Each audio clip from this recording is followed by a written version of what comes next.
Okay, ito po ang Poimen. Ayan. Ang Biblia ng mga pastor. Magandang balita, Biblia version. Ayan po siya. Okay.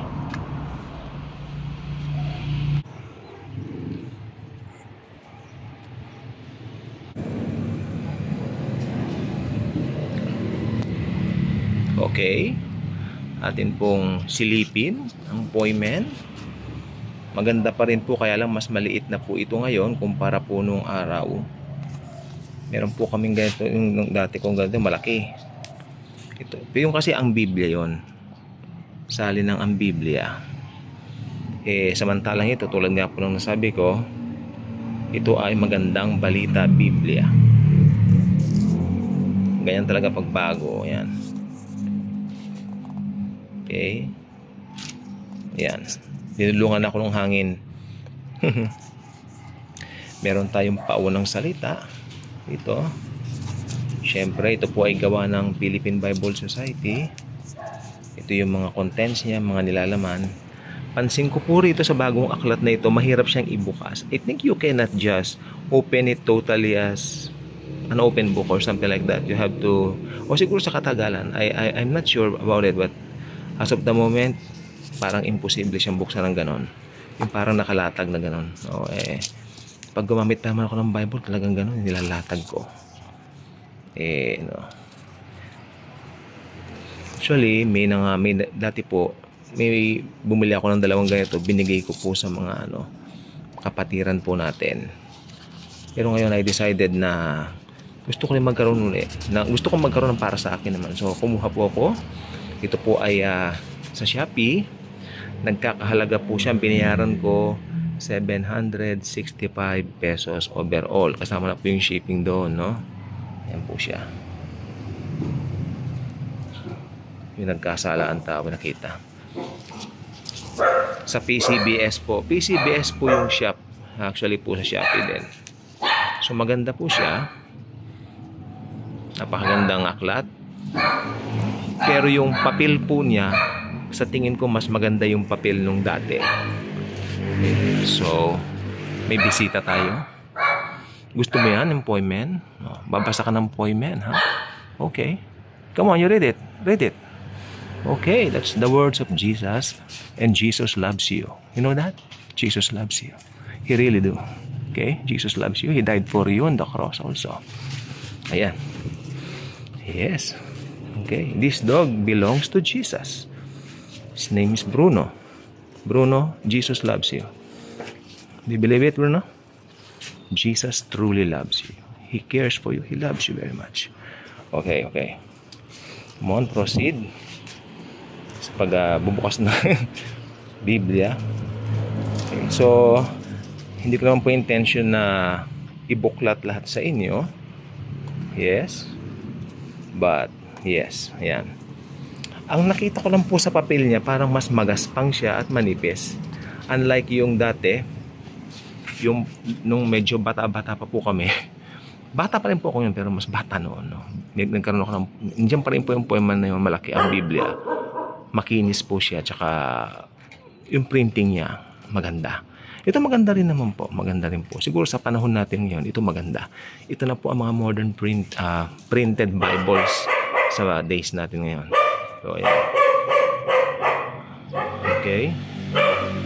So, yan. Poimen ang Biblia ng mga pastor. I love it. So, ito. Teka lang po, may papakita ako sa inyo. Siguro, it's also a part of sharing. And, yeah. Intended ko pong i-share to sa inyo. Wait. Still locating it. Nasaan na ba? Okay, here. So, here. It's on the 10th verse. Oh, it's in the bottom. Okay. Sabi niya, Isaiah chapter 41 verse 10. Ako isa sa iyo, huwag kang matakot. Taas natin. Ako ang iyong Diyos, hindi ka dapat mangamba. Palalakasin kita at tutulungan, iingatan at ililigtas. Lahat ng may galit sa iyo ay mapapahiya at mamamatay ang sino mang lumaban sa iyo. Hahanapin ninyo sila ngunit hindi makikita. Mawawala na sila ng lubusan dito sa lupa. Ako si Yahweh na inyong Diyos ang magpapalakas sa inyo. Ang lumakas naman boses ng aso. Ako ang nagsasabi, huwag kayong matakot at tutulungan ko kayo. Alam niyo po bang verse na to? Parang ito nung bata pa ako, yan ang verse talaga. Magandang balita Biblia rin yung old Bible namin ito. So medyo nagbago yung salin niya. That's why I'm parang kumakapa ako while reading it. Itong magandang balita Biblia po, madalas po sila magbago ng salin, I think every ilang years. So yes, yan, paborito ko po kasi yung pinakita ko sa inyo. Tapos ito naman po yung dividing ano niya, kumbaga yung naghahati sa ito Zacarias to. Alam niyo po ba kung gaano kalaki, gaano kalayo ang agwat ng Zacarias hanggang Mateo? Gaano kalayo 'yon? Ilang nga ba? I think nasa 700 years po yata, almost something like that. Matagal din po, no? Correct me if I'm wrong, ha? Pero ganun po katagal. Silent years kung tawagin nila. Hindi po sure, 300 something yata o 400. Ganyan. Yan ang bagong tipan. Pero ang bagong tipan po nagsimula po talaga nung namatay si Jesus sa cross. Bagong tipan lang po yung ginagamit nating dividing rito para hindi tayo malito kung ano yung mga writings ng old. Mga writings ng old, ito po ay mga nag-originate po sa Hebrew word, no? Ngayon ito naman, since ang pinaka-popular na word during na mai-write ang Biblia, ang New Testament ay Grego o wikang Greek, no? Kaya ang original po ng bagong tipan sa wikang Grego o Greek. Okay? Yan. So ayan. Ito naman po maganda sa yes. John 1. Paborito ko. Ano ba? Ayan. May papakita sana ako sa inyo eh. Ayan. Ayun, 16. Mula sa kapuspusan ng kanyang kagandahang loob, tumanggap tayong lahat ng abot-abot na kagandahang loob. Mas maganda nun sa lumang salin na biyaya na sinundan pa ng biyaya. Ibig sabihin, unlimited ang grace ni Lord Jesus sa ating mga believers, no? Hallelujah. So this is it.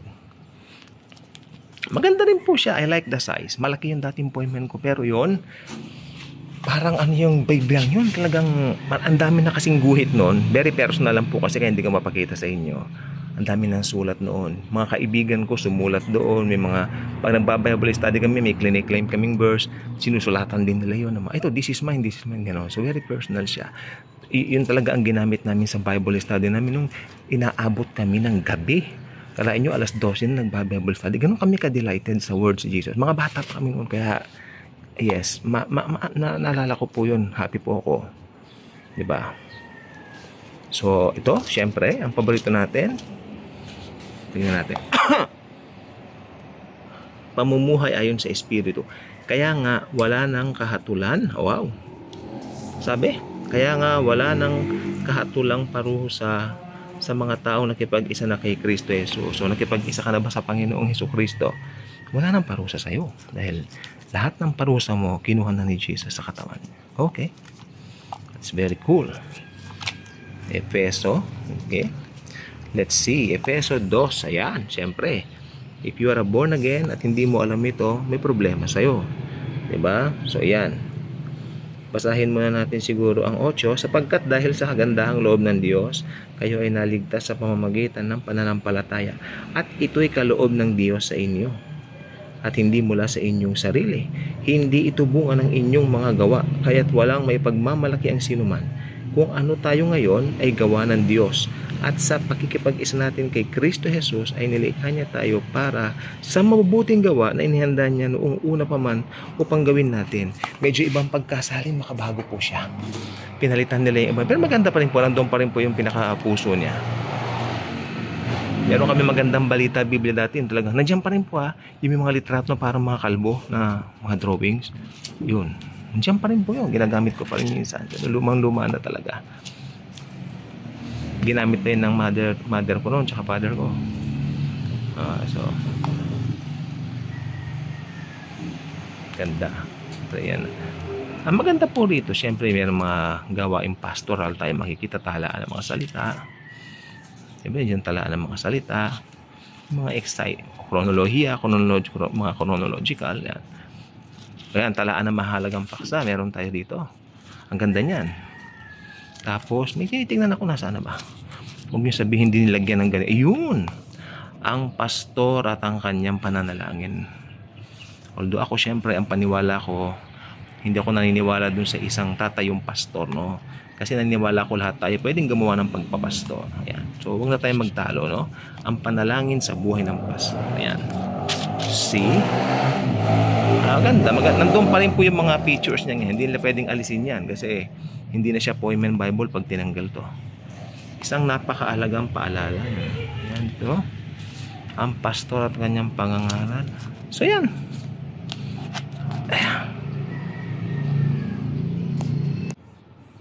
Ayan. Sinabay ko lang po sa clear sky na clear po ang mundo. Ay, mundo. Clear na clear ang sky, no? So, yan ang ating, sinare ko lang po sa inyo ang aking bagong Bible.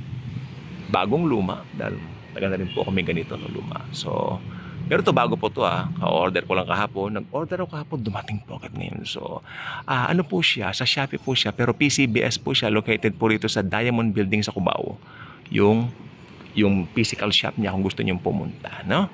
So, ayan po. Salamat sa inyong panonood. God bless everyone.